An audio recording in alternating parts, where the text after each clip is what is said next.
Hi my dolls, welcome back to my channel. I am about to try to make a chair from these napkins that I got from Target. I really like the colors, so I want to make like a slip chair with a ruffle kind of go around border around it. So let me get started with the base and I'll be right back on. Okay, so I'm doing something I don't usually do, and that is to have precise measurements. How I found the measurements was I just took my doll and I put her at the edge of the desk, and actually the desk is a little bit short, but it just so I think is gonna hit up the floor when the doll has flat feet, but also like it's not that big of a hindrance when the doll has high heels on. So I do consider that to be a good measurement. So when I measured that way, it is 3.5 inches. So that is going to be the front of the chair. And basically I went around back and also measured about 3.5 inches. Keep in mind the ruler doesn't start inches until like a little bit up. So, you know, I basically just doubled it for the back of the chair to 7 inches. So I cut out a piece that is 3.5 inches this way and 14 inches this way. And basically I did, for the front of the chair is going to be 3.5 inches by 3.5 inches. And for the seat of the chair, because the seat's not going to go on top, it's going to go on the inside of it, so it doesn't add the extra height, even though I could do that, to be honest. Anyways, the seat is just 3 inches by 3.5 inches, but the back is 3.5 inches by 7 inches, and I've drawn a line that is 3.5 inches by at the 3.5 inch mark, so that is where the seat is going to be glued down. So yeah, now I'm going to just cut the segments, but I'm not going to cut this one. This is just where the seat needs to be glued. So I have my front on there, and then I have my seat down, and I have the back up. And part of the measurements was to keep the chair like as square as possible. I didn't want I did not want a narrow chair. I want it kind of like a boxy chair, if that makes any sense. Now, it did occur to me that I should have wrapped this in fabric before gluing it to make the wrap job easier, but whatevs, we're gonna power through. And also, I don't like how skinny this part is, and so I cut another piece like this to do that with, to make this a little bit thicker. So that's how I did it. I put the gap at the bottom, but what I should have done was probably just left this as 2 and taken this middle part and put that underneath here. That way I could have had something to push these out to keep the bottom square, but again, it's all going to be covered, so no big deal. Oh goodness, maybe I should do that. But I'm going to go ahead and start wrapping. Okay, I have the top of it covered with the green fabric. I think it's so pretty.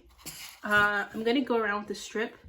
Had I done 2 of these, this little strip that was already hooked on it would have worked, but since I did 3, it won't work. So keep that in mind if you try that. I'll just have to make my own a little bit wider to go around there. Also, I kind of measured where, oh, let me grab it. I measured 2.5 inches up for this to stop because the ruffle is 2.5 inches. Okay, it's hard to show you with one hand.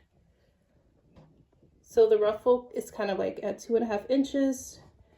So I just wanted to make sure that I knew where the least amount, I don't know what I'm trying to say. I didn't want there to be a gap in there.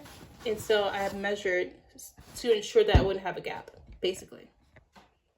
Also, I did want this butterfly and I did want this flower. However, I didn't want to cut the fabric in an odd sort of way because you waste a lot of fabric like that trying to get like the very specific things.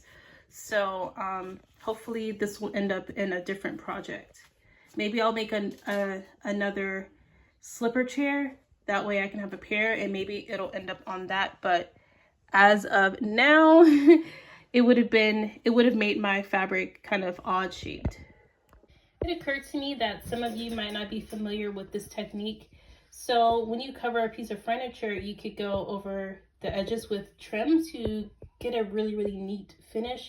You don't actually have to worry about folding anything over this way. But what you want to do with your trim is go cut you a piece and then glue the sides down like this.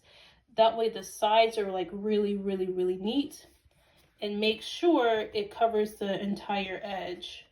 And then just go around. So here's how that looks. See how neat that looks?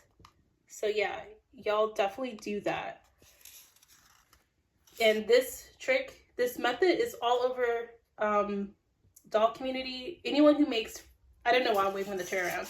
Anyone who makes miniature furniture pretty much knows that method. So pretty much whoever, no matter who you watch, they're gonna show you this method. So yeah, keep that in mind. Okay, this is how my slip chair came out. And I will note that I should have thickened the sides and wrapped those more with the flower fabric, just because I had to do it like this, I couldn't fold over the piece to make it look really, really, really neat because I had already cut it and I'm like, ooh, I don't have enough to cover that side. I would have had some major gapping at the bottom. It's basically what would have happened. Don't worry about these like flyaways right here because I was gonna say you can glue that down, but I did make that hollow.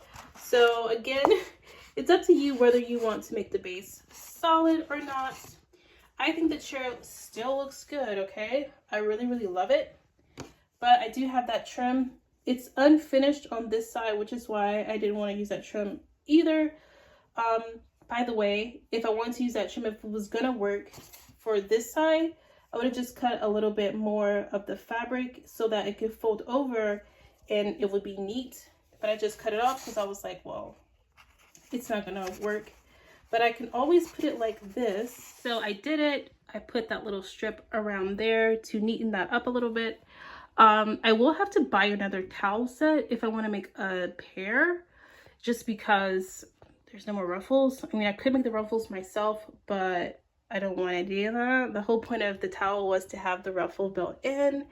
So yeah, I really, really like it. Okay, so first up, we do have Evelyn in the chair. I really like the scale of the chair. I think it was a good move making it 3.5 by basically 3.5. I think that was a great move. And remember, the back is 7 inches tall because it just fits so well. And this is a piece from Temu. You can probably get it from Amazon and stuff if you're like antsy about Temu. Like no matter where you find this, it's gonna come from the same place. Is this from Temu? Yeah, this is from Temu. I have another one that's so similar from Michael's, but again, this probably came from the same place, okay? But it just fits the vibe, so I have that right there on the floor next to her. So now I'm gonna bring in the Coastal Grandma, and she's gonna sit in the chair. So, excuse me, Evelyn. So here we have the Coastal Grandma looking so chic. I have this pajama set in my Etsy shop. Probably going to be sold by the time I get this video posted, even though I'm going to post it on the exact same day. But yeah, it looks so good. I can't wait to do like a bedroom or something that's going to just tie in with this chair. And yeah, I really hope y'all like the video. I like how the project came out. Like I'm really, really liking that actually. So yeah, just leave me a thumbs up if you like projects like this. I really love this style. Thank you so much for watching, and I'll catch you in the next one. Bye.